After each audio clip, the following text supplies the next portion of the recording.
And now, live from the studios of WHUC, this is Real Talk, where we get you something to talk about.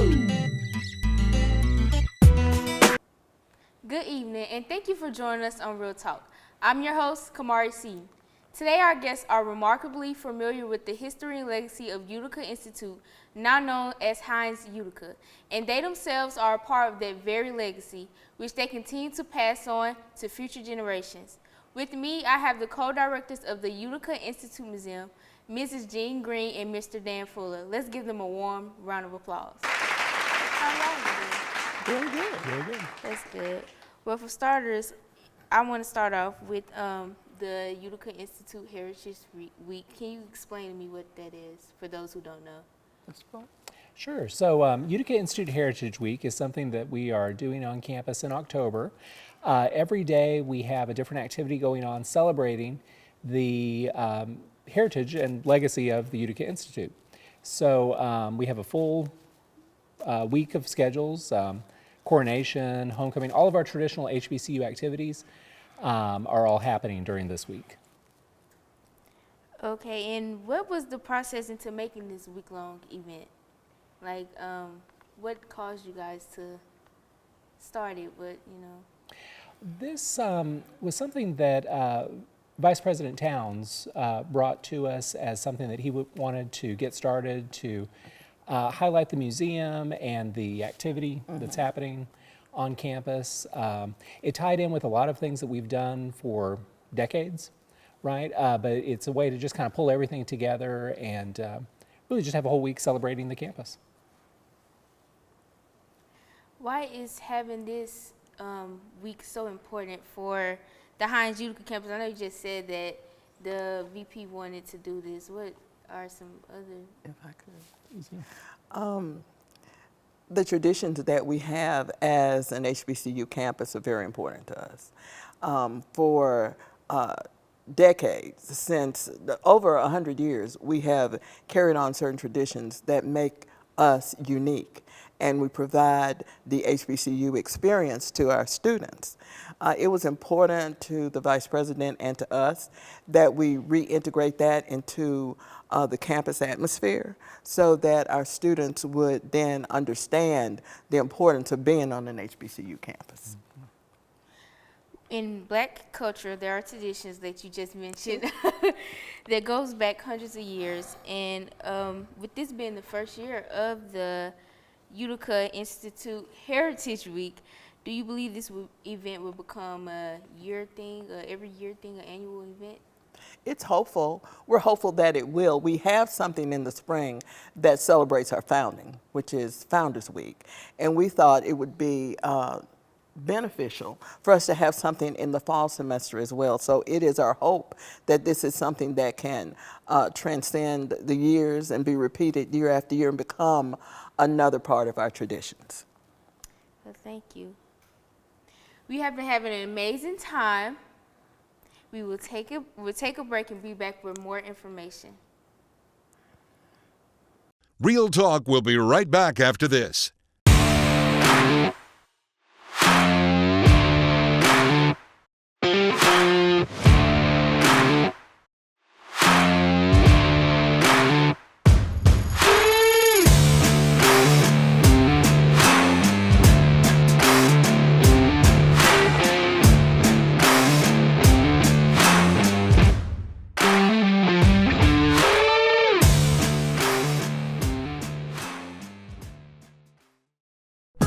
Now, Real Talk continues.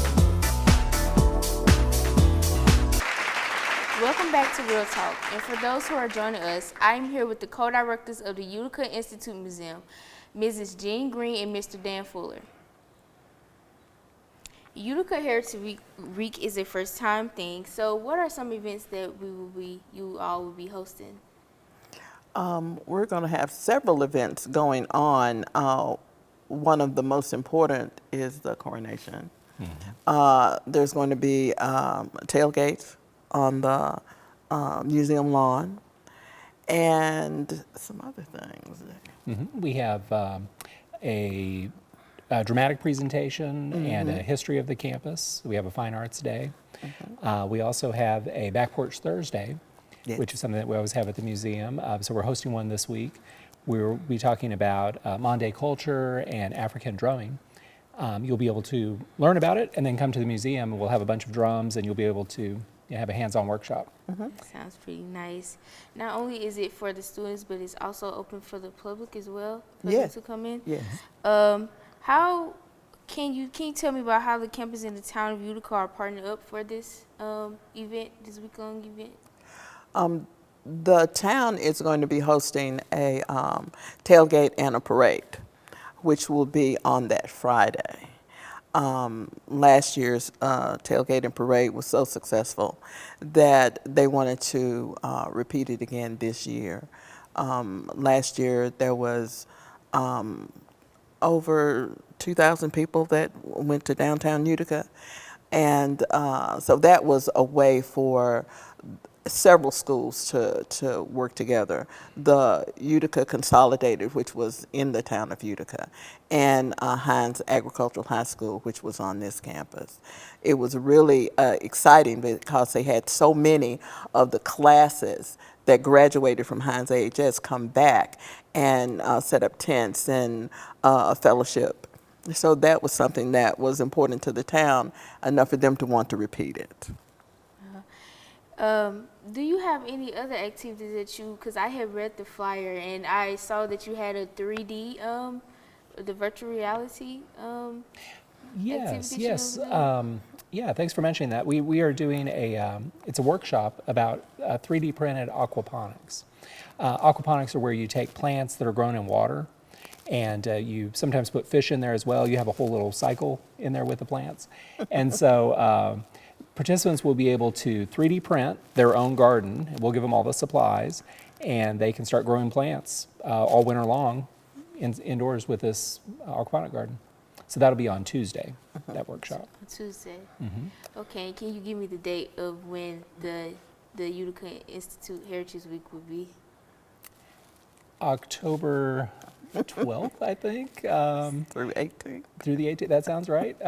There is also the film with Jasmine. Oh, that's the Utica right. film. That's right. We're going to be premiering or showcasing a first cut of a Utica documentary on that Thursday with Jasmine Cannon. She's a documentary filmmaker. Sounds great. Well, I want to thank both of Mrs. Jean Greene, Mr. Dan Fuller, for coming on to Real Talk today and sharing about the exciting upcoming Utica Institute Heritage Week. Make sure to like us on Facebook at The Radio Television Production and subscribe to our YouTube channel to be up to date on all stories surrounding Hinds. You're watching Real Talk. Until next time.